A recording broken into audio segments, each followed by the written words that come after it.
شيء لونه ابيض وناعم مرة.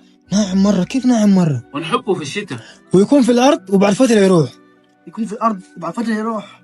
انت جاسوس. يا اخي مين قال لك انت درج؟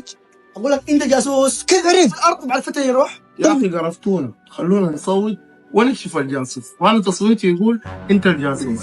وانت جاسوس انا كمان. وانا تصويتي بيكون هذا الجاسوس. طيب يلا نشوف نتيجة يلا ها. انت الجاسوس. حابب تلعب لعبه الجاسوس؟ حمل تطبيق وي بلاي وادخل على لعبه الجاسوس. تطبيق مجاني وبدون اعلانات، مش قاعد تستنى، وروح حمل تطبيق وي بلاي وادخل العب لعبه الجاسوس.